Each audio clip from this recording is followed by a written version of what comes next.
Vijayawada.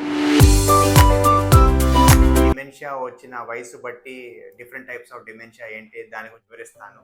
So early onset dementia అని ఒకటి ఉంటుంది, లేట్ ఆన్సెట్ డిమెన్షియా అని ఉంటుంది, ర్యాపిడ్లీ ప్రోగ్రెసివ్ డిమెన్షియా అనేది ఒకటి ఉంటుంది. ఎర్లీ ఆన్సెట్ డిమెన్షియా అని ఎప్పుడు అంటామంటే 65 సంవత్సరాల లోపల ముందే వచ్చినట్లయితే వాడిని ఎర్లీ ఆన్సెట్ డిమెన్షియా అంటాం. ఉదాహరణకి పిక్స్ డిమెన్షియా అనేది ఎర్లీ ఆన్సెట్లో వచ్చే డిమెన్షియా. లేట్ ఆన్సెట్ డిమెన్షియా అంటే 65 సంవత్సరాలు పైబడిన వారిలో వచ్చే డిమెన్షియా.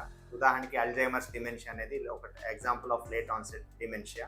కొంతమందిలో ర్యాపిడ్లీ ప్రోగ్రెసివ్ డిమెన్షియా అంటాం. ఇదేంటంటే స్లోగా స్టార్ట్ అయిపోద్ది, ఫాస్ట్గా ప్రోగ్రెస్ అయిపోద్ది. మిగతా అల్జైమర్స్ డిమెన్షియా కానీ పిక్స్ డిమెన్షియా కానీ ఒకసారి స్టార్ట్ అయినప్పుడు స్లోగా వెళ్తూ ఉంటుంది, గ్రాడ్యువల్గా ప్రోగ్రెస్ అవుతుంది. వీళ్ళలో ఏంటంటే ర్యాపిడ్లీ ప్రోగ్రెసివ్ డిమెన్షియా అనేది over a period of time, వారాలు నెలల్లో ఏంటంటే డిమెన్షియా అనేది ప్రోగ్రెస్ అయిపోయి మెమరీ ఇష్యూస్ బాగా ప్రాబ్లమాటిక్ అవుతుంది, కాగ్నిషన్ అనేది దెబ్బతింటుంది. సో వాళ్ళు డిఫరెంట్ ప్రాబ్లమ్స్తో ప్రజెంట్ అవుతారు. వీటికి ఎగ్జాంపుల్ ఏమొస్తుందంటే ప్రయాన్ డిసీజెస్ కానీ, కొన్ని బ్రెయిన్లో హెచ్ఐవి కానీ అలాంటి ఇన్ఫెక్షన్స్ ఏదైనా వచ్చినప్పుడు వచ్చే డిమెన్షియాస్, లేకపోతే auto immune type of dementias, auto immune infections వల్ల వచ్చే డిమెన్షియాస్, దీన్ని మనం ర్యాపిడ్లీ ప్రోగ్రెసివ్ డిమెన్షియా కింద కేటగరైజ్ చేయొచ్చు.